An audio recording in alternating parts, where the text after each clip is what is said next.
स्वामी वेद गम्यानंद जी महाराज। राधे राधे महाराज जी।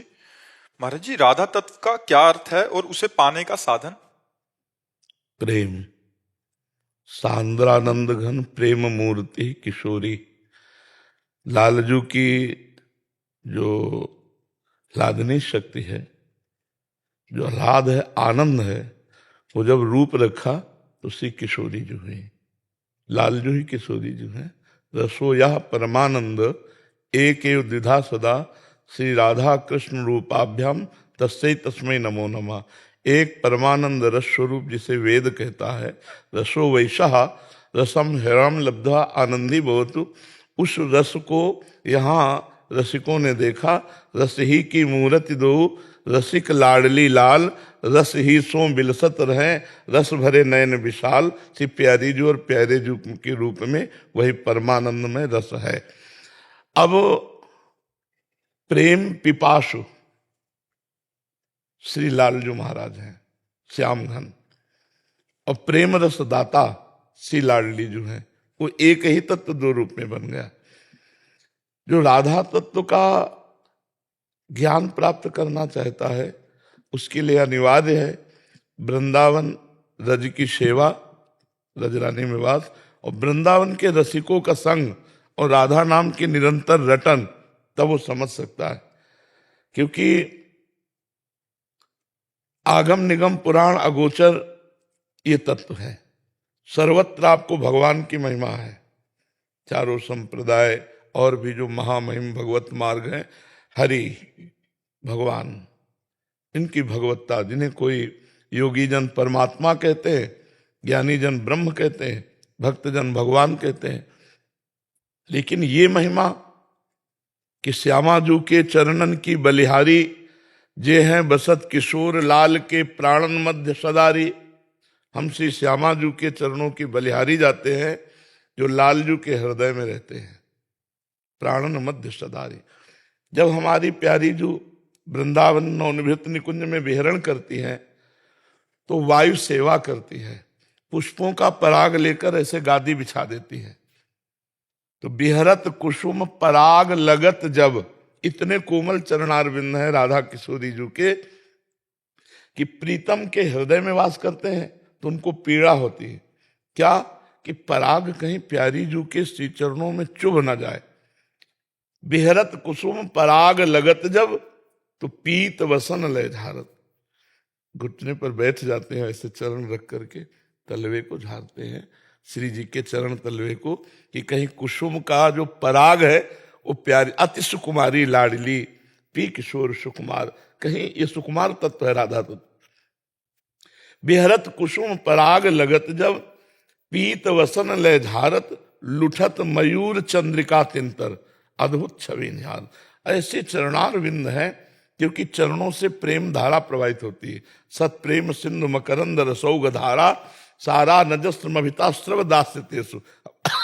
हमारी श्री जी को बरसाने वाली कहा गया है, बरसाने वाली, प्रेम रस बरसाने वाली। सत प्रेम सिंधु मकरंद रसौग धारा। श्री जी रस की धारा चरणों से प्रवाहित करती हैं जो इन चरणों का आश्रय लेता है। तो लाल जो अपना मोर मुकुट मंडित सी चरणारविंद में पधराते हैं। रसघन मोहन मूर्तिम विचित्र केलि महोत्सवोल्लसितम, राधा चरण विलोडित रुचिर शिखंडम हरिम बंदे। जिन हरि के चरणों में ब्रह्मा शिवादि चरण रखने की चौकी को नमस्कार करते हैं, वो हरि प्यारी जू के चरणों का पराग झाड़ करके फिर उन चरणों को अपने मस्तक पर नवाते हैं। बिहरत कुसुम पराग लगत जब, पीत वसन लय झारत, लुठत मयूर चंद्रिका तिंतर, अद्भुत छवि निहारत। फिर जावक चित्र बनाई सवारत। जावक जो श्री चरणों में महावर लगाया जाता है, स्वयं लाल जो अपने कर कमल से लगाते हैं। जावक चित्र बनाई संवारत, करन सफल तब मानत, हित ध्रुव ते दुर्लभ ते सबहिन ते, रसिक मरम पहचान। ये श्री जी सबसे दुर्लभ तत्व है, राधा तत्व। इसे केवल जो रसिक महापुरुष हैं वृंदावन के, वो ही इस रस को जानते हैं। ये दुर्लभ तत्व है, राधा तत्व सबसे दुर्लभ तत्व है। वृंदावन की रजरानी और वृंदावन के प्रेमी रसिक जन और राधा नाम, ये तो हुआ साधन, और परहेज हुआ दूरादपास्य स्वजनान सुखमर्थ कोटिम सर्वेषु साधन वरेषु चिरम निराशा। तो वर्षंतमेव सहजाद्भुत सौख्य धाराम श्री राधिका चरण रेणु मनोह स्वामी। श्री जी के चरणारविंद का अगर प्रेम प्राप्त करना तो ये परहेज रखना होगा। क्या? दूरादपास्य स्वजनान, परिवार के सगे संबंधियों से अपना आंतरिक राग मिटा देना बहुत कठिन है। सबकी ममता ताग बटोरी, मम पद मनहि बांध बर डोरी। दूरादपास्य स्वजनान, स्वजन में जो भी मित्र स्नेही संबंधी रिश्तेदार नातेदार शरीर संबंधी भोग, ये सब दूरादपास्य स्वजनान। फिर सुखमर्थ कोटिम, रुपये के द्वारा प्राप्त होने वाले करोड़ों प्रकार के सुखों का त्याग। फिर सर्वेषु साधन वरेश्वरम निराशा, अन्य जो साधनाएं हैं उनसे चिरकाल तक नैराश्य प्राप्त करके जो राधा किशोरी की शरण में हो गया उसको इस रस की प्राप्ति होती है।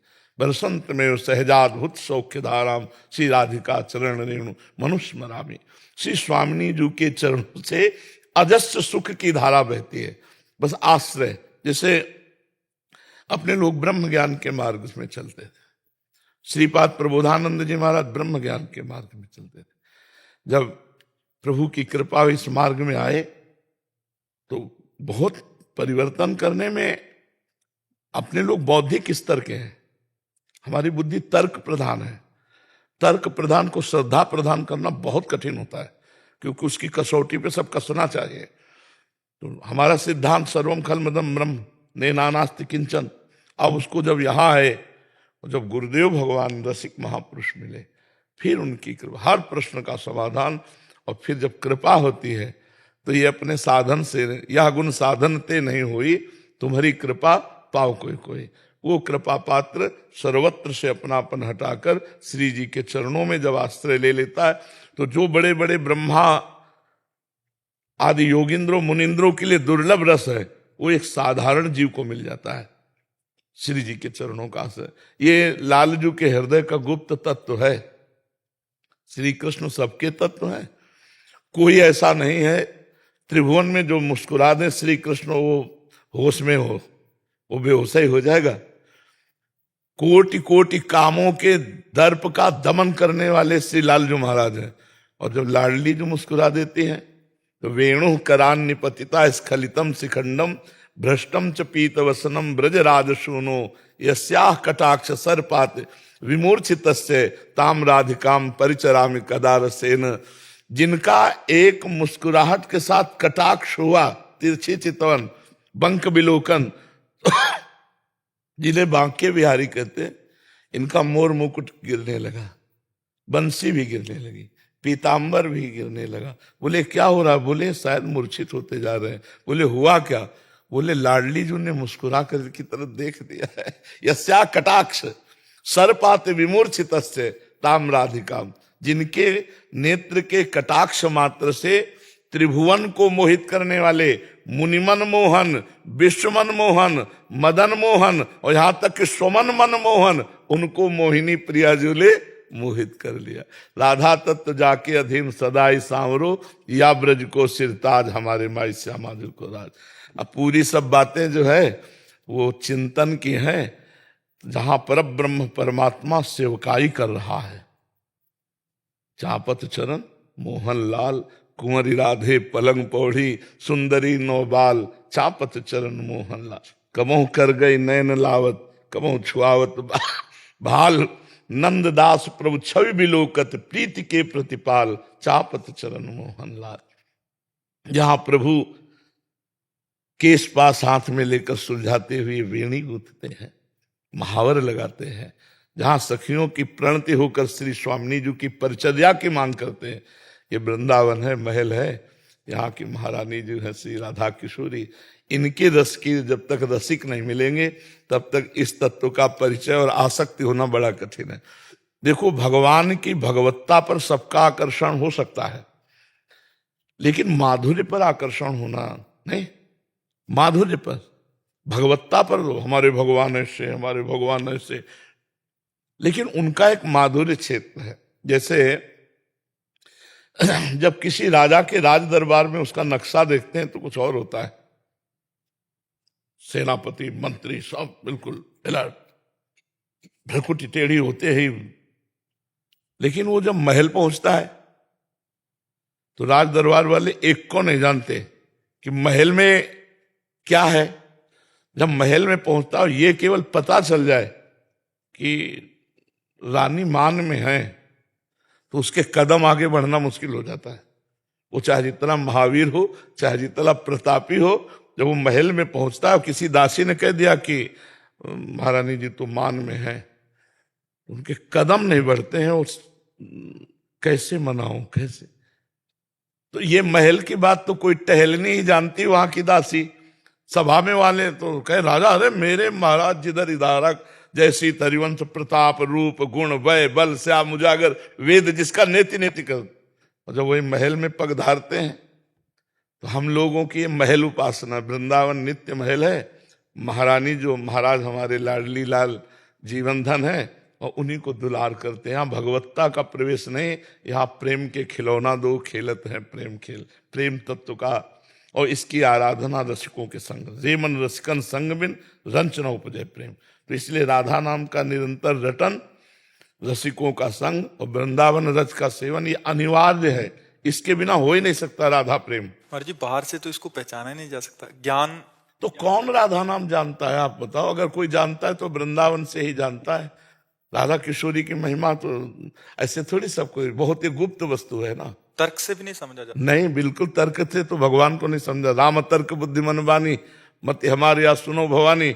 भगवान राम ही मन बुद्धि के अतर्क है। वो तो मर्यादा पुरुषोत्तम, फिर श्री कृष्ण तो प्रेमावतार लीला पुरुषोत्तम है। और फिर इनकी एकांतिक लीलाएं नवनिवृत्त निकुंज की तो और भी गूढ़ रहस्य है। और अगर कोई तर्क से इसको प्रस्तुत करना चाहे तो मौन, तर्क नहीं होता इसमें। इसमें क्या, जैसे गंभीर भाव से सुन रहे हैं तो सुना रहे हैं, अगर एक भी इसमें तर्क कर दे तो अनाधिकारी मानकर चुप हो जाता कि अभी समय नहीं है, धीरे धीरे रज सेवन करेंगे, समय आएगा तब आएगा।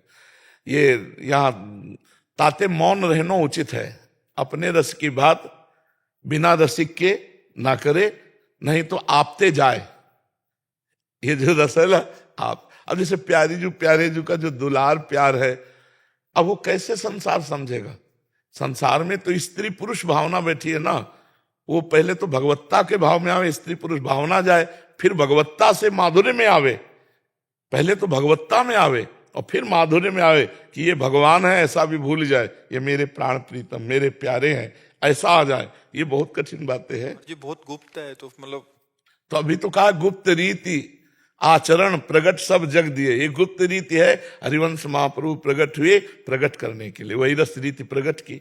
नहीं तो इसे कौन जानता? हम बता तो रहे कि अपने लोग भी तो जीवन भर शास्त्र और मार्ग में ही चलते रहे, कुछ पल्ले नहीं पड़ता। अगर गुरु कृपा ना होती तो पल्ले पड़ने वाला नहीं, तो पढ़ लिख के कोई प्रेमी नहीं हो जाता।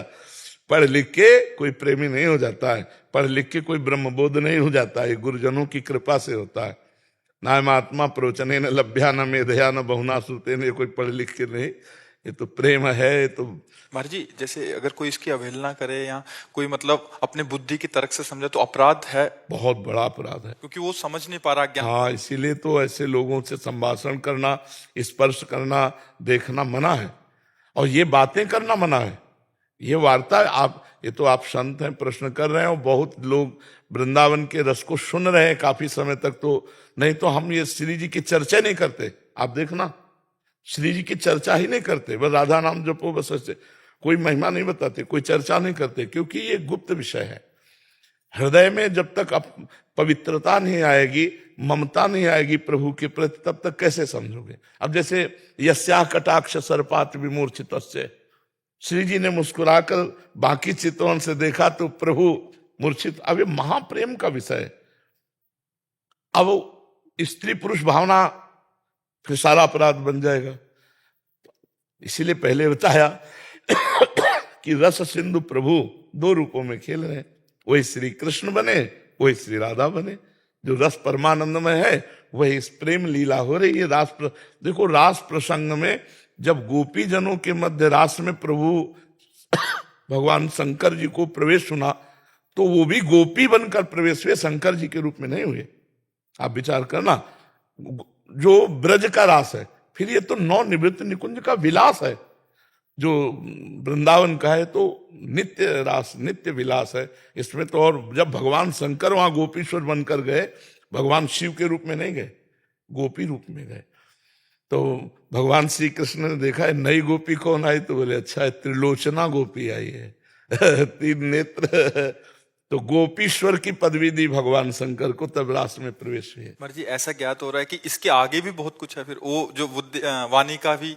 हाँ नहीं, अब जैसे अपने जो रस ग्रंथ है किसी के समझे में नहीं आएंगे, चाहे जितना भारी विद्वानों बैठा लो व्याख्या करके हमें सुना दे, बिल्कुल हिंदी में सीधे पदों में लिखे हो, एक पद की व्याख्या कर दे, क्योंकि वो श्री जी के लीला रस में जब तक प्रवेश नहीं हुआ तब तक व्याख्या नहीं कर सकता, नहीं कर सकता बिल्कुल नहीं, बिल्कुल समझे में नहीं आएगा ना।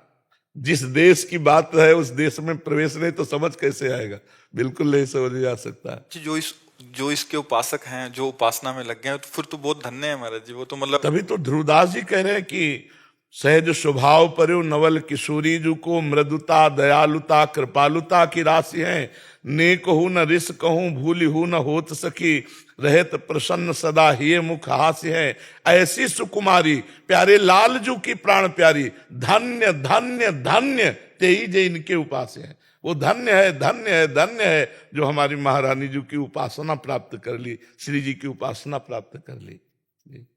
अखिलेश गौतम जी वृंदावन। राधा वल्लभ सिंह राधा वल्लभ श्री हरिवंश महाराज जी, आपके चरणों में दंडवत प्रणाम। महाराज जी गृहस्थ में रहते हुए भजन में बाधा आती है, तो मेरा मन गृहस्थ छोड़कर एकांत में जाने का करता है, क्योंकि मानव शरीर भजन के लिए मिला है। अच्छा भैया हमें एकांत बताओ कहाँ मिलेगा हेले महाराज एकांत का मतलब है कि संसारिक से नहीं, आप बताओ, संसार जहां ना हो हमें बताओ, हिमालय में चलो कहीं भी। राधा केली कुंज में नहीं है, राधा केली कुंज में नहीं। देखो क्या है, अब इसी को समझना है। राधा केली कुंज में हर समय नाम कीर्तन पाठ वाणी पाठ चिंतन भगवत संत महात्मा सब रहते हैं ना, ये भागवतिक वातावरण। तो हम अपने घर को भागवतिक नहीं बना सकते? बना सकते हैं। वही ईंट सीमेंट लगी जो तुम्हारे घर में लगी है, वही घर से आए हुए सब लोग हैं। ये कि यहाँ क्रिया दूसरी होती है, यहाँ क्रिया भागवतिक होती है, हर समय वाणी पाठ नाम कीर्तन, तो इसकी महिमा है। तो हमें लगता है घर से भागो मत, घर को राधा केली कुंज बना लो। नहीं, थोड़ी देर नाम कीर्तन, थोड़ी देर कथा, माता पिता की सेवा, परिवार की सेवा। मान लो अगर ब्याह हो जाए तो पत्नी को प्राण के समान प्यार करो, वो पति को भगवान के समान। अभी पूरा घर मंदिर हो गया, नहीं हो गया? अच्छा ये 4 दिन ये 4 दिन का वैराग्य जो है ना बहुत खतरनाक होता है। थोड़े दिन तो लग रहा है संसार कड़ुआ है, और जो ही भजन में आए तो ये संसार मीठा लगने लगता है। पक्का समझो, उधर हो तो ये अच्छा लगता है, और इधर हो गए तो वो अच्छा लगे। ये भूत के लड्डू है, खाओ तो परेशानी, ना खाओ तो अरे मन की चक्कर में न पड़े, ये बहुत बदमाश है। ये थोड़ी देर तो पूरा ब्रह्म ज्ञान और वैराग्य दिखाएगा, और थोड़ी देर में बहुत घटिया सोच लाएगा, बहुत घटिया सोच। इसलिए हमें लगता है अब बाबा जी बनना थोड़ा कठिन है। मोबाइल का जमाना है, जो अंतर्मुख हम लोगों को भजन पद्धति सिखाई गई वो पद्धति तो चल ही नहीं रही भाई। कुन्न कुन्न 1-1 मिनट में वो बोलता रहता है, नहीं किसी का है तो कंपनी का है नहीं? अच्छा अब मन भजन में लग नहीं रहा तो चल, तो मोबाइल में क्या कि जैसे दिमाग बार बार मन नाम में लगाओ, अब वो थक रहा है, अब उसको मसाला चाहिए संसारिक, तो हम जेब में है मोबाइल में, चाहे जो सीरियल देखो चाहे गंदी बात देखो। बहुत कठिन है बाबा जी बनना, बहुत कठिन। देखो आप ईमानदारी की बात सोचो, 50 वर्ष वो जलते हुए सही चला, 50 वर्ष, और 5 मिनट बिगड़ गया तो पूरी जिंदगी की मेहनत पर कालिक पोत दी जाएगी नहीं? अरे यार हम तो पहले ही कह रहे थे वैसे, संसार ऐसा बहुत विचित्र। बाबागिरी का मतलब बहुत बड़ी बात है, इसका निर्वाह कर ले जाए तो है, नहीं तो बहुत कठिन बात कि इतना संसारिकता है, इतना संसारिकता है कि अंतर्मुख होना कठिन और बाहर फिसलने में देर नहीं। तो भगवान हमको तो लगता है कि आप नाम जप करो, घर परिवार में रहकर रहो तो बहुत अच्छा रहेगा, क्योंकि पूरी जिंदगी यार निर्वाह करना है। पूरी जिंदगी मतलब साल 2 साल 2 4 5 साल आप रख दो तो एक भैया 6 महीना हो गए, अभी 4.5 साल और रह गया है, 3.5 साल रहेगा, फिर इसके बाद स्वतंत्र नहीं, पूरी जिंदगी जब तक मरोगे नहीं, बुढ़ापा तक अगर इधर उधर हाथ पैर सकिला, बेइज्जती ही होगी पूरी जिंदगी, मरते दर तक नहीं। हाँ, इसलिए बाबा जी का मतलब है बस कोई जल्दी न बने, गृहस्थी में रह के भजन करो। देखो, नौटंकी नाटक करना हो तो बात अलग है। हम जब भेष रखते हैं तो हमारा लक्ष्य क्या होता है, ये हमारे भगवान देखते हैं, ध्यान रखना। जैसे हम बाबा जी बनने के तो हमारा लक्ष्य है कि मुझे भगवान की प्राप्ति, तो भगवान हर जगह से बचा के लक्ष्य की पूर्ति करेंगे। जैसे विभीषण जी जब चले थे तो रावण ने जब लात मारी तो कहा था कि मैं जा रहा हूं भगवान की शरण में, इसी सिंहासन पर बैठूंगा। जबान से नहीं कहा, अंदर से। तो जाते ही भगवान ने समुद्र का जल मंगाया और लंकेश कहा, समझ रहे हो? तो भगवान के लिए चल तुम न कहाँ रहे हो, भेष तो रखा लेकिन भगवान के लिए नहीं, रुपया पैसा खान पान, तो फिर वही चलता है संसार में। और ये बहुत कठिन है भैया, बहुत कठिन। हम आपसे सच्ची कह रहे, तो हम बच्चा नहीं चाहेंगे कि तुम बाबा जी बनो, हम चाहेंगे खूब भजन करो, लेकिन घर में रह के करो। देखो, हम कह रहे हैं जैसे पति पत्नी है और आप ब्रह्मचर्य से दोनों रहो तो साधु हो, है नहीं? अब बाबा जी बन गए इधर उधर, तो फिर मतलब गृहस्थी में तुम्हारा मन खराब हुआ, तुम्हारा पाप थोड़ी होगा, गृहस्थी में हो। लेकिन बाबा जी बन के, अब मन तो मन ही है यार, जब खाओगे पी जाओ बर्गर, समझो होटल में बैठ के, तो फिर मन क्या कहेगा? अब तो मधुकरी सूखी रोटी खाना बड़ा कठिन है। ये मोबाइल बहुत खतरनाक, बहुत खतरनाक, क्योंकि इसमें सब चीजें आती है ना, देखना सुनना सब। समय ऐसा है, हमको लगता है इस समय कोई भगवत प्राप्ति के लिए चलते होंगे, कोई बिरले होंगे, नहीं बहुत कठिन है। बस भगवान है तो हमें बच्चा लगता है कि घर में रहो, मेहनत करो, माता पिता परिवार की सेवा करो, नाम जप करो, और हो सके तो 2 रोटी किसी को दे दो, ये बढ़िया जीवन है। नहीं ठीक है? हाँ। पवन जी नोएडा से। राजा महाराज जी, आपके चरणों में कोटि कोटि प्रणाम। गुरुजी, मेरी उम्र 66 वर्ष की है और मैं बचपन से सुबह की पूजा, जिसमें मैं गुरु वंदना, शिव जी की वंदना, हनुमान जी की, कृष्ण जी की, शनि जी की और सूर्य भगवान जी की और बहुत सारी पूजाएं और हैं। गुरुजी, सारी उम्र में मुझे भगवान के प्रति कभी भाव प्रकट नहीं हुआ। सारी पूजा के दौरान नाना प्रकार के विचार चलते रहते हैं। गुरुदेव मार्गदर्शन करें कि भगवान के प्रति श्रद्धा भक्ति वैसे कैसे उत्पन्न। हमारा जो बार बार कहना होता है कि नाम जप कीजिए, यही मन की बातों को डिलीट करके परमात्मानंद प्रदान करेगा। और जो हम स्तोत्र पाठ आदि करते हैं, इनमें हमारी कहीं ना कहीं कोई ना कोई कामना लगी रहती है, ये करेंगे तो इससे मिलेगा, ये करेंगे तो ये मिलेगा। तो एक कोल्हू के बैल की तरह दिनचर्या हो जाती है, लेकिन उसका स्वाद नहीं होता है। मतलब समझ रहे हैं ना, जैसे कोल्हू के बैल को बांधे वो उतने में घूमेगा, तो एक ये पाठ, एक ये चालीसा, एक ये स्तोत्र, ये इतना इतना, मतलब एक क्रिया होती है। आत्मानंद अंतर्मुख होकर भगवत चिंतन ऐसा नहीं है, इसीलिए वो लाभ नहीं मिलता जो मिलना चाहिए।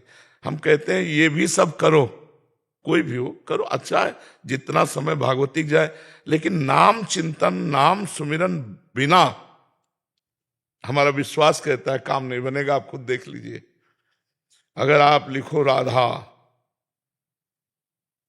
बस बार बार राधा, फिर नया लिखा राधा राधा, आप देख लो कैसा लगता हो, कितने देर लिख पाओगे ये देख लो मन परेशान कर देगा, लिखने नहीं देगा। और अगर आप लिखने लगे 5 मिनट, 10 मिनट, 15 मिनट, तो आपको खुद अनुभव होगा कि आपको क्या मिला है, खुद अनुभव होगा।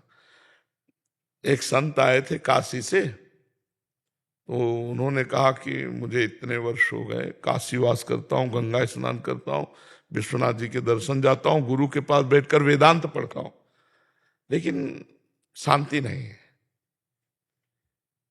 तो हमका निरंतर भगवत चिंतन नहीं है, उसका कारण है। तो बोले क्या करूं? तो हमारे पास तो ये बूटी है राधा नाम की। हमका राधा राधा, कब बात मान, हमका देखो दिखाई दे रहा राधा नाम?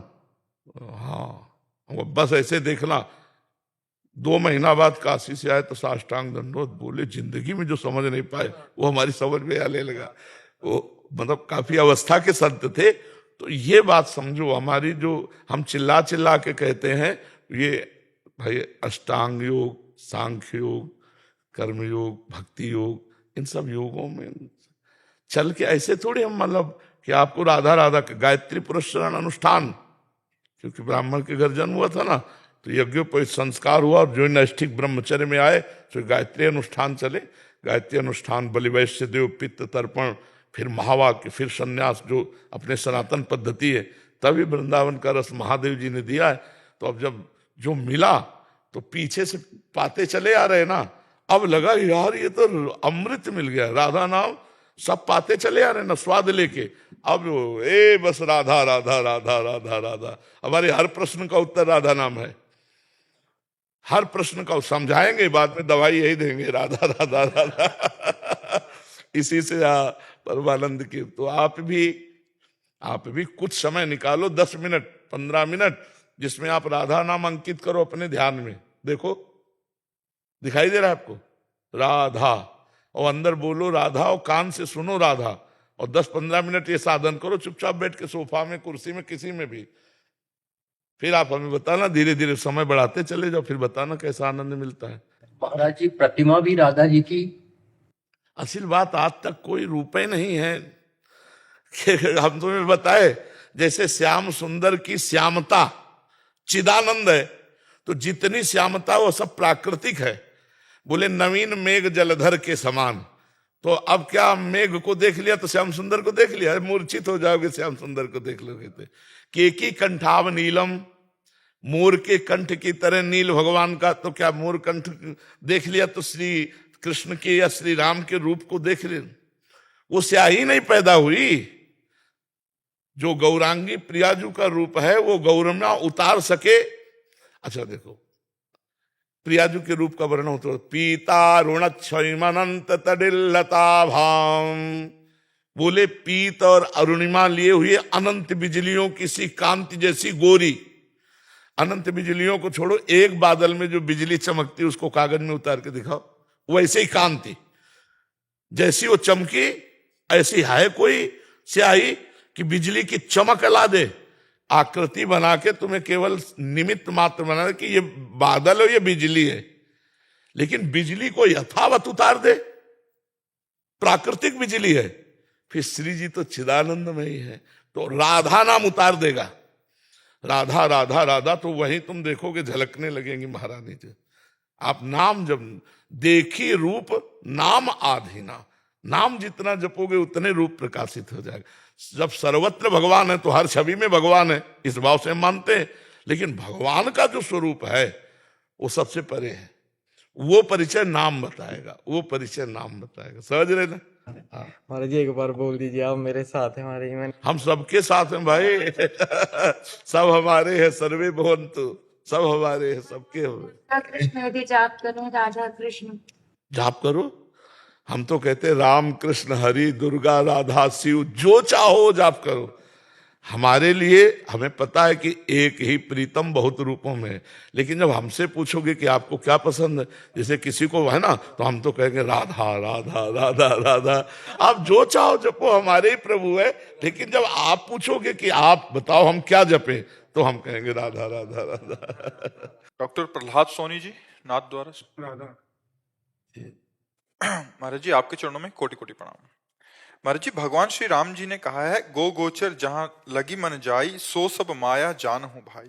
जब हमारी इंद्रियां, 5 ज्ञान इंद्रियां, 5 कर्म इंद्रियां सक्रिय रहती हैं तो वो बाहर से विषय भोगों को ग्रहण करती रहती हैं। ये मन की बहिर्मुखता आत्मा का ज्ञान तो दूर, आत्मा का भान भी नहीं होने देती। ऐसी अवस्था में ध्यान या नाम का अंतर्गमन कैसे? जवान से अजिभ्याग्य वर्तते नाम तुभ्यम। अगर हम वाणी से वाचिक नाम जपना शुरू करें तो नाम में एक अपार सामर्थ्य है। जैसे हम भगवान के चरणामृत का महत्व मानते हैं कि नहीं मानते हैं, जब हम उसे पीते हैं तो हमें एक हर्ष आनंद का अनुभव होता है, मेरे प्रभु का चरणाम।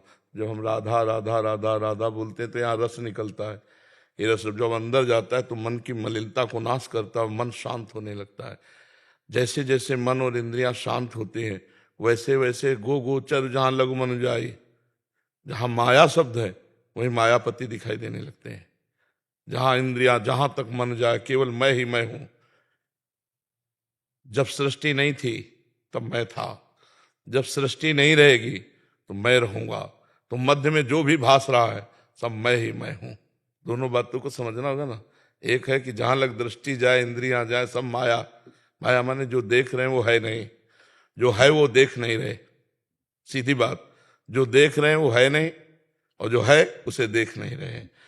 अब नाम में ध्यान करो या ना करो, आज सत्संग में चर्चा की थी कि प्रारंभिक साधक हमारी बात को सुन करके निराश ना हो। हम उन साधकों से प्रार्थना कर रहे हैं जो बहुत समय से लगे हुए हैं। साधना का फल है एकाग्रता, तन्मयता। जिस विषय में लगे उसमें तन्मय हो जाए, उसमें एकाग्र हो जाए। पर नया साधक इसमें परेशान ना हो। अभ्यास योग युक्तेन चेतसा नान्यगामिना। अभ्यास ऐसा करे कि हमारा चित्त लक्ष्य से हटे ना, लेकिन हट जाए तो फिर बार बार उसी में लगावे। तो नाम एक ऐसी महामहिम साधना भी है और सिद्धावस्था भी है। नाम साधन भी है और नाम सिद्ध भी है। जब सिद्ध हो जाता है तो इसी नाम में रूप दिखाई देता है, प्रेममय हो जाता है, नाममय हो जाता है। तो जिह्वा से नाम प्रारंभ होता है, इसीलिए राधा राधा राधा राधा राधा राधा, फिर उपांशु पहुंचता है, फिर मानसिक पहुंचता है, फिर नस नाड़ियों में छा जाता है। नाम श्वास दो बिलक चलत है, इनको भेद न मुंह को भावे। श्वास नाम नाम ही श्वासा, नाम श्वास को भेद मिटावे। रोम रोम और रग रग बोले तब कुछ स्वाद। ये जो नाम है यही रूप है। जो कृष्ण है वही कृष्ण है, जो राधा वही राधा है। आप देखो, राधा लिख करके ध्यान करते रहो, नाम जब वहीं किशोरी जी आपको दिखाई देने लगेंगी, वहीं लालजू आपको दिखाई देने। और जहां रूप आया फिर चित्त किसी काम का नहीं रह जाता, मतलब विषय के काबिल नहीं रह जाता। रूप में चित्त द्रवित हो जाता है, और द्रवित हृदय में प्रेम में उसको ये लौकिक सांसारिक ब्रह्मादिक के भोग सब विषम लागत ताई, नारायण ब्रज चंद की लगन लगी है जाए। जैसे वो आपके सामने 2000 रुपए की एक अटैची उड़े ली जाए तो आपको कोई हर्ष नहीं होगा, क्योंकि उनमें पावर नहीं रह गया आपकी वो कुछ सामान खरीद सके। ऐसे ही जब सत्य वस्तु का बोध होने लगता है नाम जप से, तो सब भोग सामग्री ऐसे दिखाई देती है, रद्दी कागज की तरह। इसका कोई महत्व नहीं। देखो, पूरा जीवन भोगते हो गया, किसके पास क्या अनुभव है? वही तृष्णा, वही वासना, फिर भोगूं, यही इच्छा। इसका मतलब वहां कुछ है नहीं। एक केवल भ्रम जाल है जिसमें पूरा जीवन हम बर्बाद होते हैं। बहुत से जीवन बर्बाद कर दिए और ये भी जीवन बर्बाद हो रहा है। यदि हम जिह्वा से नाम जप करें, हम अनुभव की बात कहते हैं। सब साधन गुरु कृपा से जहां तक हुआ है करते हुए आए, सबका सार यही निकला है कि अगर नाम जप चल रहा है सब ठीक है, नाम जप भूला तो हम किसी साधना का महत्व तो नहीं समझते। क्योंकि इतनी प्रचंड दैवी माया है जो ज्ञानी नाम अपचेतांसी देवी भगवती हिसा बलादा कृष्ण मोहाय महामाया प्रेक्षति। जो ज्ञानिन कर चित अपरई बरियाई विमोह बस करई। अभी हम सबको ब्रह्म में देख रहे हैं, को एक क्षण में कुछ और दिखाई देने, लेकिन हमारी जिह्वा पर चल रहा राधा राधा राधा। तो परम कल्याण निश्चित है, परम ज्ञान निश्चित है, परम वैराग्य निश्चित है। जो चाहेगा वो प्राप्त हो जाएगा। इसके लिए हमें ध्यान धरने की जरूरत नहीं। भाव कुभाव अनख आलसहु नाम जपत मंगल दिशि दशो। दसों दिशाओं में उसका मंगल होगा। आप समझ पा रहे हैं इस बात को? नाम ही है, कलयुग केवल नाम। हरिर नाम हरिर नाम हरिर नामैव केवलम कलौ नास्तेव नास्तेव नास्तेव गति अन्यथा। हरि नाम हरि नाम हरि नाम हरि नाम केवल। कलयुग में कोई उपाय नहीं। अब देखो, आप यज्ञ नहीं कर सकते, शुद्ध सामग्री नहीं है। मंत्र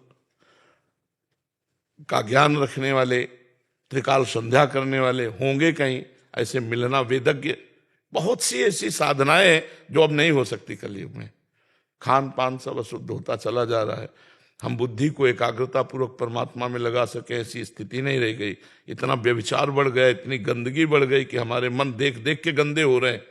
देख करके सुन करके जैसे वातावरण में रह जाता वैसे ही होता। ये जो विदेशी लक्ष्य है ना, खाओ पियो भोगो जियो, बस इतने जीवन, ये हमारे भारतवासियों का नहीं। हमारे भारतवासियों को धर्म से जियो, भगवान के लिए जियो, अपने कर्तव्य का पालन करो, चाहे प्राण निकल जाए, कर्तव्य से विमुख नहीं होंगे। ऐसा देखो ना, देश के लिए, धर्म के लिए कितने लोग अपने देश में बलिदान होते हैं। अपने यहाँ सती होती हैं, अपने यहाँ यति होते हैं, ये कहीं बाहर नहीं मिलेंगे। भारत परम पवित्र देश, महाभारत में लिखा, भारत में जन्म होना बड़े भाग्य की बात है। हम लोग अपने गौरव को नहीं समझ रहे हैं। तो आज का जो समाज है वो पतन की तरफ जा रहा है, बहुत बुरी तरह जा रहा है। अब ऐसे समाज में रह के भजन करना, आप सोचो, जिसकी जेब में मोबाइल हो भजन, मुझे तो असंभव लगता है। 100% कह रहे हैं हम, मुझे 100% असंभव लगता है। क्योंकि हम, जैसे आप एकाग्रता की बात करो ना, अब हम वो कुन्न से बजा, सारा खेल अंदर ही का है ना, इंद्रियां बहिर्मुखी होंगी कि नहीं? कहीं इमरजेंसी ना हो, कोई किसका है भाई, हमारे ही किसी रिश्ते नातेदार, देख। तो अंतर्मुख होने के लिए जो हमको समय चाहिए, जो भोजन चाहिए, जो वातावरण चाहिए, सही पूछो, हमने नहीं रह गया है अंतर्मुख होने के लिए। अब एन केन प्रकार नाम चला लो बस, राधा राधा राधा राधा, मन जहां जाए जाने दो, इंद्रियां जहां जाए जाने दो, तुम नाम जप करो, तुम इंद्री मन के पीछे मत जाओ, तो तुम्हारे बिना इंद्रिया मन कुछ कर नहीं सकते, बच जाओगे, नाम भगवान बचा लेंगे। ऐसे क्या होता है कि जैसे भजन या माला जपते हैं तब सांसारिक तक और बहिर्मुख होता हाँ, वैसे एकांतिक में आप कभी सुनिएगा, इसका उत्तर सैकड़ों बार दिया है कि जब हम नाम जप करते हैं तो नाम जप हमारे मन को निर्मल करता है। तो हमारे मन में जो छिपी हुई गंदगी, जैसे हमें कोई मैसेज डिलीट करना है तो मोबाइल में सामने आता है ना, ऐसे वो हमारे सामने आता है। अब डिलीट होने के लिए आया है, वो नष्ट होने के लिए आया है। जब हम एकाग्रता करना चाहते हैं तो मन चंचल होता है, क्योंकि उसमें जो गंदगी भरी होती है वो फेंकेगा उसे। तो कभी बुरे बुरे बातें आ रहे, प्रपंच की आ रहे, राग द्वेष की आ रहे, आप डरिए मत, नाम बढ़ाते रहिए, वो सब डिलीट होता चला जाएगा। समझ रहे हैं आप? ये हम अपने अनुभव की बात बता रहे हैं, क्योंकि जीवन में जो चले वही आपको बता रहे हैं। है। महाराज जैसे भजन, एक तो भजन माला जप रहे हैं, और एक मान लीजिए माला नहीं जप रहे हैं और केवल सत्संग सुन रहे हैं, जी। तो सत्संग में तो अनिन्नता बढ़ती है। हाँ, ये भी भजन है। भजन हमारा अभ्यास, देखो भगवान इस श्लोक में क्या कह रहे हैं, अभ्यास योग युक्तेन चेतसा नान्य कामिना। हमें अभ्यास ऐसा करना है, कभी नाम कीर्तन कर रहे हैं, कभी नाम जप कर रहे हैं, कभी कथा सुन रहे हैं, कभी कथा कह रहे हैं अपने प्रभु के सामने सिंहासन में प्रभु विराजमान, और नीचे बैठकर हम उनको रामायण सुना रहे हैं, उनको भागवत सुना रहे हैं, उन्हीं को गीता सुना रहे हैं। कभी हम भगवत चर्चा कर रहे हैं, कभी भगवत चर्चा सुन रहे हैं, कभी अपने कर्तव्य कर्म को कर रहे हैं, कभी समाज सेवा कर रहे हैं, लेकिन ये सब भगवान के लिए कर रहे हैं, इसलिए सब भजन माना जाएगा। ठीक है? सत्संग में मन बहिर्मुखी नहीं होता है। जरूर सुनो, बिना सत्संग के तो लाभ ही नहीं मिलता है। बड़े भाग पाइप सत्संगा और बिना प्रयास हो भवभंगा। अगर हर समय सत्संग सुनते रहे, सत्संग में चित्तवृत्ति रहे, निश्चित भगवत प्राप्ति हो जाएगी। यही लगता है दिन भर सुनता रहो। हाँ, जब समय मिले खूब सत्संग सुनो, और जब मन लगे तब खूब नाम जप करो, नाम कीर्तन करो। योगेश कुमार जी, मथुरा से। श्री राधा वल्लभ लाल। श्री हरिवंश महाराज जी। महाराज जी, श्री रामचरितमानस जी में ऐसा वर्णित है कि हानि लाभ जीवन मरण यश अपयश हरि हाथ, अर्थात उपरोक्त 6 कर्म ही ईश्वर ने अपने हाथों में रखे हैं, शेष सभी कर्मों को करने की जीवात्मा को। नहीं, कर्म नहीं रखे अपने हाथ में, गलत समझ रहे हो। फल रखा है अपने हाथ में। कर्मण्ये वाधिकार रस्ते माँ फलेषु कदाचन। तुम्हारा अधिकार कर्म करने में है, फल में नहीं। फल के लिए भगवान ने कहा सुख दुखे समय कृत्वा लाभा लाभो जया जयो। सुख दुख में, लाभ हानि में, जय पराजय में समान भाव रखकर तुम केवल कर्म करो। अच्छा, जो ये फल की बात है कि लाभ और हानि, जीवन मरण, जस अपजस, विधि माने विधान। भगवान अपने हाथ का मतलब नहीं कि जो चाहेंगे वही कर देंगे, नहीं। अवश्य में भोक्तव्यम कृतम कर्म शुभाशुभम। जो तुमने किया उसी का विधान रख दिया है। अब जैसे आपने बहुत बड़ा व्यापार किया और व्यापार में घाटा लग गया, तो आपका पूर्व प्रारब्ध फल पर प्रहार कर दिया। पूर्व कर्म का प्रारब्ध जो बना ना, वो फल पर प्रहार कर दिया। आपने मेहनत बहुत की, पैसा बहुत लगाया, लाभ नहीं मिला। एक आदमी ज्यादा दिमाग भी नहीं है, ज्यादा व्यापार भी नहीं है, और धीरे धीरे धन बढ़ता चला जा रहा है, उसका प्रारब्ध उसके अनुकूल होता चला जा रहा है। लौकिक उन्नति, लौकिक सुख, इसके लिए प्रारब्ध है। अब उस प्रारब्ध को हम मिटा सके, नए प्रारब्ध की रचना कर सके, इसके लिए कर्म नहीं भजन है। जब तक हम भजन नहीं करेंगे तब तक हमें कर्म परंपरा भोगनी पड़ेगी। अवश्य में भोक्तव्यम। अब जैसे हम खूब नाम जप कर रहे हैं, हम चाहें कि ये प्रारब्ध मिट जाए तो प्रारब्ध मिट जाएगा, पर भगवान की प्राप्ति नहीं होगी। तो जब नाम जप किया जाता है और नाम की महिमा समझ में आ जाए तब लगता है शरीर तो छूटेगा ही यार, अपने समय से ही छूटेगा। तो इसका प्रयोग हम क्यों करें? भजन का प्रयोग। भजन क्यों नष्ट करें? भजन तो भगवान की प्राप्ति के लिए करें। तो बड़े बड़े संत शरीर के प्रारब्ध को भोग लेते हैं और भगवान को प्राप्त हो जाते हैं। तो हानि सांसारिक वस्तुओं की या शरीर की, लाभ सांसारिक वस्तुओं का, ये शरीर का स्वस्थ होना, पद प्रतिष्ठा मिलना, जीवन मरण, जस अपजस, यही विधि के हाथ में है। भगवत प्राप्ति, भजन, नए प्रारब्ध की रचना, ये पीछे नहीं, ये अब करेंगे। मनुष्य शरीर मिला है, हम नया निर्माण करेंगे, हम अपने भविष्य का नया निर्माण करेंगे। इसीलिए तो मनुष्य शरीर मिला है, नहीं तो सुअर कुत्ता गधा अपने भाग्य के अनुसार चलते हैं। मनुष्य केवल भाग्य के अनुसार नहीं, नए कर्म के अनुसार भी। जैसे भाग्य में लिखते बहुत सुख भोगेंगे, अभी वैष्णव अपराध कर दो सब भस्म हो जाएंगे, साधु अवज्ञा तुरंत भवानी, कर कल्याण अखिल के हानि, सब के सब तुम्हारे पुण्य नष्ट हो जाएंगे, तुम दुख में पड़ जाओगे। तो तुम्हारे जीवन में लिखा पाप ही पाप, भोग ही भोग, तुम्हें दुख भोगना है। अब डट के भजन किया, सब भस्म हो गए, मंगल हो गया। हम भजन के द्वारा नया निर्माण कर सकते हैं प्रारब्ध का। तो समझ पा रहे हो आप क्या कहना चाहते हो कि हानि लाभ जीवन मरण जस अपजस विधि हाथ, तो ये भगवान के हाथ है। तो क्या इसका मतलब तुम समझना चाहते हो? जी, कर्म को करने के लिए श्री रामचरितमानस व श्री गीता जी भी खुलकर समर्थन किया है। कहा भी है कि तू कर्म कर, फल की चिंता मत कर, वो मैं दूंगा। किंतु दूसरी तरफ श्री रामचरितमानस में ऐसा भी पढ़ने को मिलता है कि जिसे ईश्वर दारुण दुख देता है उसकी बुद्धि को तो दारुण दुख कब देता है?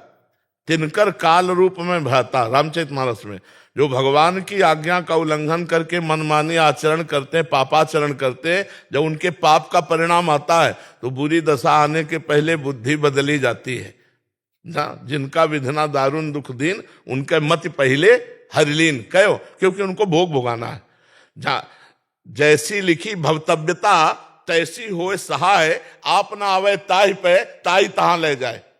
वो कर्म तुम्हारा दंड भोगवाना है ना, तो वहीं ले जाएगा जहां भोग भोगवाना है। वो विधान भगवान अपनी तरफ से किसी के लिए कुछ विधान नहीं करते, हमारा किया हुआ कर्म ही विधान बनाता है। भगवान मंगल भवन है, कभी किसी का मंगल नहीं कर सकते।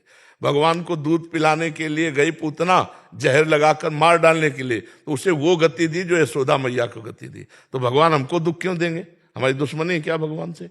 आप सोचो, हमारे कर्म का जो फल है वो हमें मिल रहा है, अब उसका सारा विधान उन्हीं के हाथ में है।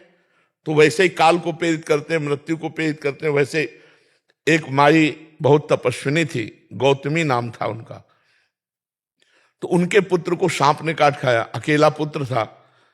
और वो जंगल के जो कोल भील होते हैं वो उठाकर लाए और कहा, तपस्विनी जी आपके पुत्र को सांप ने काट डाला, तो उससे मर गया। तो उन्होंने भारी क्रोध प्रकट किया, तपस्वी थी, तो सांप को आकर्षण मंत्र से घसीटा। सांप सामने आए, बोले तुझे अभी भस्म कर दूंगी, मेरे बेटे को क्यों काटा? तो उसने कहा क्षमा कीजिए, मैं केवल निमित्त हूं, मुझे मृत्यु ने प्रेरित किया है। अच्छा मृत्यु? तुरंत मृत्यु का आकर्षण किया और मृत्यु से कहा तुझे भस्म कर दूंगी, तुमने सांप को प्रेरित करके मेरे बालक को क्यों कटवाया? तो मृत्यु ने कहा मुझे क्षमा कीजिए, मेरा कोई अपराध नहीं, मैं काल से प्रेरित था। काल से, काल का आवाहन किया, काल ने कहा क्षमा कीजिए मेरा कोई अपराध नहीं, इस बालक के कर्म से प्रेरित होकर के मैंने ऐसा। लौट के कहा आया? बालक का कर्म, अपने को न काहू के सुख दुख कर दाता, निज कृत कर्म भोग सुन भ्राता। समझ पा रहे हो ना? जी का विधि ना माने जो विधि का विधान रचते हैं, किसके अनुसार? कर्म फल के अनुसार। वो जिसको अब दुख का अवसर आ रहा है तो फिर उसकी मति का अपहरण कर लेते हैं। और वैसे ही वो घटना जो हमारे सामने दुखद परिस्थिति या सुखद लानी है, तो हमारा कर्म प्रेरित करके बुद्धि को वैसे ही बदल देगा। तो हमारा ये कहीं सोचना कि ये सब भगवान के हाथ है दुख सुख देना, ऐसा नहीं है। हमारे कर्म को न काहू के सुख दुख कर दाता। भगवान तो मंगल भवन है, हमारी उनकी दुश्मनी क्या है जो वो हमारे साथ अमंगल करेंगे? एक माई आई थी, कहती थी जिंदगी भर नौ दुर्गा रही, शिव जी को पानी चढ़ाया, हमारे पति को मार डाला भगवान ने। भगवान ने मार डाला। अब उनको कैसे समझावे कि मैया इसका नाम मृत्यु लोक है, यहाँ सबको जाना है, आज नहीं तो कल जाना है, जितने समय के लिए हम आए उतने समय ही रहेंगे, चाहे जल चढ़ाओ चाहे ना चढ़ाओ। जल चढ़ाओगी तो तुम्हारा पुण्य बनेगा, नहीं चढ़ाओगी तो तुम्हारा समय व्यर्थ जा रहा है संसार के भोगों में। तो समझ पा रहे हैं आप? प्रिंस शर्मा जी रुड़की से। राधे राधे महाराज जी। महाराज जी, 1 साल से YouTube के माध्यम से आपसे जुड़ा हूं और आपके बताए नाम जप का अभ्यास कर रहा हूं। गुरुजी, मेरा प्रश्न है, जैसे हम लोग पढ़ाई करते हैं या कोई दूसरा काम करते हैं तो उसमें सफलता मिलने पर, उसके पूर्ण होने पर धन के साथ साथ समाज का प्रोत्साहन आदि मिलता है, जो आगे बढ़ने के लिए एक प्रेरणादायक रहता है। लेकिन अध्यात्म में सामान्यता नहीं दिखता, जिसकी वजह से नाम जप में आध्यात्मिक जीवन जीने में उत्साह समय समय पर कमी सी। इसमें प्रारंभ में यग्रे विस्मयु परिणामे अमृतोपमम, प्रारंभ थोड़ा इसका विषवत है, लेकिन प्रोत्साहन, कितने आदमी प्रोत्साहन देते हैं संसारिक आदमी को। रोज लोग खड़े होते हैं, रात्रि के सर्दी का समय है, अंधेरा है, चाहे वर्षा हो रही हो, बच्चा बच्ची बूढ़ा सब खड़े होते हैं, नहीं सब। ये प्रोत्साहन नहीं मिल रहा, पूरा विश्व प्रोत्साहन नहीं दे रहा, पूरा भारत प्रोत्साहन नहीं दे रहा। ये नाम जप का ही तो प्रोत्साहन दे रहा है, ये हमारे भगवान के आश्रय का ही तो प्रोत्साहन दे रहा है। आप विचार करके देखिए, प्रारंभ में जब समुद्र मंथन हुआ तो सबसे पहले विष निकला, आखिरी में अमृत निकला ना। ये वो मार्ग है, प्रारंभ में थोड़ा विश्वत लगता है, आखिरी में जीवन भर गाथाएं उसकी गाई जाती हैं जो भगवान के नाम जप को करके और भगवान को प्राप्त हुआ है, चाहे कोई भी महापुरुष हो। है आप देखो, अपने देखो कितने संत हुए हैं जिनकी हम छवि पूजते हैं, जिनकी मूर्ति पूजते हैं, जिनकी याद करते हैं, जिनकी वाणी पूजते हैं, हम जिनके चरण पादुका पूजते हैं, चरण चिन्ह पूजते हैं। ये प्रोत्साहन नहीं, आज विश्व उनको नमन कर रहा है। तो बच्चा, प्रारंभ में थोड़ा ऐसा है कि चूंकि बहुत कीमती चीज देनी होती है, नाम जप करके परम पद प्राप्त करना, परमात्मा को प्राप्त करना, इसलिए उसको झकझोरा जाता है कि उसको ये लगे कि यार ये मार्ग बड़ा कठिन है, हम नहीं चल पाएंगे। और अगर संत संग मिला रहा तो उत्साह बढ़ता रहा, और अगर नाम जप चलता रहा तो फिर मंजिल हासिल कर लोगे। मैं तुम्हारा हूं, तुम्हारा ही रहूंगा, कभी उफ नहीं करूंगा। करो, आप कर लो, रौंद लो जितना रौंदना चाहो प्यारे, हम आपसे प्यार करते हैं, कभी ना आपसे सिकवा करेंगे ना किसी से सिकवा करेंगे, मैं आपका हूं। तो आज जाके देखो प्रोत्साहन, माता बहने बूढ़े बच्चे, रात्रि के समय हम देखते हैं ना, जिस समय नींद खोल करके रजाई हटाना मुश्किल होता है, उस समय नाचते हैं, ऐसे ऐसे बच्चे नाचते हैं, माताएं बहने बूढ़े सब। ये प्रोत्साहन नहीं है, ये हमारे हृदय को उत्साह होता है कि मेरे भगवान इतने रूपों में मुझे प्यार कर रहे हैं। तो हमें पहले शुरुआत में देखना है कि किसी का सपोर्ट हमें जरूरत नहीं है, हम कदम बढ़ाते चले जाएंगे, आगे सपोर्ट ही सपोर्ट है। आप ये समझ लो, आगे प्रारंभ में परमार्थ के पथिक के मार्ग में सूल फेंके जाते हैं, वो सूल दिखाई देते हैं लेकिन होते हैं फूल। और जब कदम बढ़ा के आगे चला जाता है तो पराग ही पराग पे चलना है, फूलों के पराग पे आनंद ही आनंद है। पर थोड़ी मंजिल कठिन है जिसमें दिखाई देता बड़ा। सही चलोगे ना, तुम्हारे मित्र तुम्हारा उपहास करेंगे, होता है। हाँ, और तुम्हारा मन ही तुमको बताएगा कि यार क्या मिल रहा है मतलब में। देखो, अशांति और भय का एकदम वो रहता है। हाँ, क्योंकि अशांति वो मन की है, मन भोगों में शांति चाहता है, अब उसको मनमानी करने को नहीं मिलता तो अशांत हो जाता है, और मन को मरना पड़ेगा, निर्विषय होना पड़ेगा, इसलिए भयभीत हो रहा। तुम भयभीत मत होना, एक दिन मन यही भगवान का अनुभव करा देगा। चुपचाप चलते रहो, इसीलिए कहा भजन न होई संग बिनु, और भजन बिना नहीं प्रेम, बिना संग के भजन नहीं होता, बिना भजन के प्रेम नहीं होता। अगर आप रोज सत्संग सुनोगे तो आपको नया बल मिलेगा और आप आगे बढ़ोगे। देखो, एक क्षण में अंधेरा, एक क्षण में प्रकाश, हमको हर स्थिति में एक रस रहना, आनंद हर समय आनंद। नाम जप का यही प्रभाव है, हर समय आनंद रहना, प्रफुल्लित रहना। मृत्यु भी फूल नजर आती है। महाराज जी, बाबा का भी यही प्रश्न था कि इनके शरीर में बहुत व्याधियां सी आ रही हैं जो भजन में विघ्न बन रही हैं, भजन सही ढंग से नहीं हो। अरे कोई भजन नहीं, देखो हमारी बात समझो, हम वाहेगुरु को समर्पित है। आपके लिए उत्तर है, हम वाहेगुरु को समर्पित है, और वाहेगुरु का हर विधान मीठा लग रहा है, तो हम ये देख रहे हैं कि वाहेगुरु का विधान यही भजन है, और उसी को हम आनंद पूर्वक सह रहे, यही भजन है। हम बिके हुए उनको हैं, यही भजन है। हम गुरुवाणी को बिक चुके हैं, यही भजन है। अब हमारा अंदर भजन ना हो तो भी हम ठसक से बैठे हैं।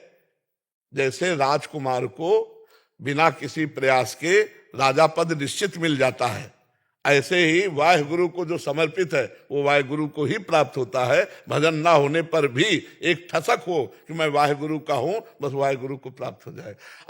अब शरीर की स्थितियां हो सकता है कि इतनी पीड़ा हो कि हम न याद कर पाए, लेकिन हमें किनके, ये तो हमें पता है ना कि हम वाहे गुरु का हैं। तो बस जब याद आवे तो वाहे गुरु वाहे गुरु वाहे गुरु, और नहीं तो वाहे गुरु के तो है ही, अब वाहे गुरु अपने पास बुला ही लेंगे। वो करुणामय है, हमारे साधन भजन को नहीं देखते, वो अपनी कृपा से हमको खींच लेंगे। समझ पा रहे हो जी? शैली जी पंजाब से। राधा वल्लभ श्री हरिवंश। श्री हरिवंश महाराज जी। महाराज जी, लोक व्यवहार में सामने वाले का दोषपूर्ण व्यवहार या चालाकी देखकर मन जलता है, इसकी जलन को शांत कैसे करें? खलनायक का रोल देखा है फिल्म में? खलनायक का जैसे रोल देखते हैं ना फिल्म में, और आपको पता हो कि ये आदमी ऐसा नहीं है, पर वो रोल कर रहा है, तो आप मनोरंजन करते हैं, सत्य तो नहीं मानते हैं ना। बिल्कुल ऐसे ही एक परमात्मा 3 पर्दे में रोल कर रहा है, सतोगुण, रजोगुण, तमोगुण। सतोगुण सृष्टि, सृजन, पालन, विनाश, ये तीनों गुणों का है ना प्रभाव। जैसे रजोगुण से सृजन, सतोगुण से पालन, तमोगुण से विनाश, लेकिन एक ही परमात्मा सब रूपों में बना हुआ है। अगर हम ये देखें कि मेरे प्रभु इसके अंदर बैठ करके ऐसी तमोगुणी लीला कर रहे हैं, तो हमारे हृदय में जलन नहीं होगी। ऐसा ही आएगा जैसे कोई खलनायक का रोल जब करे और तो कोई कहे कि बहुत दुष्ट है, तो आप कहोगे नहीं, जानते नहीं हो, ये शराब तो ओंठ में नहीं लगाता, बुरा आचरण बिल्कुल नहीं करता, लेकिन क्या कलाकार है यार, अभिनय क्या कर रहा है। बस जगन नाटक वैभवा, गोपाल शास्त्र नाम में एक नाम भगवान का है, जगन नाटक वैभवा। इस जगत में अपने आप से अपने आप को रचकर अपने आप में वो खेल रहा है, ये बात जान जाए तो सदैव आनंद बना रहे। अब दूसरी बात, जब हमको कोई कटु व्यवहार, गाली, अपमान देता है, उसमें हमारा कर्म उसको जाके प्रेरित करता है और वो हमें भोगना होता है। वो बेचारा तो निमित्त मात्र बनता है, कर्म हमारा होता है जो उसको प्रेरित करता है। नहीं तो ऐसे देखो, खूब चले जा रहे हो, किसी से कोई मतलब नहीं। अब एक आया, जरा सा धक्का मारा उसने, उसी ने मारा। आपने कहा भाई धक्का क्यों मार दिया? बोला क्यों? और झगड़ा शुरू कर, मार पिटाई, बहुत कष्ट वाला। अब ये कर्म ने आप न आवे ताई पर ताई तहा ले जाए, जैसी हो भवतव्यता तैसी बने सहाय। तो 2 सिद्धांत में एक सिद्धांत मान लो तो जलन नहीं होगी। पहला सिद्धांत ज्ञान का है कि वासुदेवास्वरमिति, सब में भगवान विराजमान है। ये नाटक केवल गुणों का हो रहा है, कोई दुष्टता का नाटक कर रहा है, कोई साधुता का नाटक कर रहा है, लेकिन दोनों में पावर भगवान एक ही है, ये मान लो। अगर ये ना मानो तो दूसरा मान लो कि कोई भी हमको तभी कष्ट देगा जब हमारा कर्म उसको प्रेरित करके, चाहे सुखद या दुखद, को न काहू के सुख दुख कर दाता और निज कृत कर्म भोग सुन भ्राता। 2 सिद्धांत में एक मान ले तो हृदय में शांति आ जाएगी। और अविवेक तो अशांत ही करता रहेगा, अज्ञान तो जलाता ही रहेगा। अगर ज्ञान धारण करो या सिद्धांत, तब तो शांति मिलेगी, नहीं तो नहीं, फिर तो जलना ही जलना है। जब हम दोष देखना शुरू करेंगे तो सृष्टि में कोई निर्दोष नहीं दिखाई देगा, क्योंकि हमारी दृष्टि में दोष आ गया ना। और जब हम निर्दोष, तो हमें सृष्टि में कोई दोष ही नजर नहीं आएगा। बुरा जो देखन मैं चला, बुरा न मिलिया कोई, जब दिल खोजूं आपनो, तो बस हो गया। तो हमें सिद्धांत से चलना होगा। और अगर ऐसे मूर्खता पूर्वक, तो फिर संसार, फिर जेलें भरी है इसी में, जेल जो है इसी में भरी, मूर्खता से ही तो भरी। आपने एक प्रवचन में बोला कि जब तेरे भावे जो करे भलो बुरो संसार, नारायण तू बैठ के अपनो भवन हुआ, ये बहुत ऊंची बात है। नाटक में मेरे को आपसे मिला था। हाँ, ये बहुत उत्तम बात है। तो किसका प्रश्न था? हाँ, समझ पाए आप जी?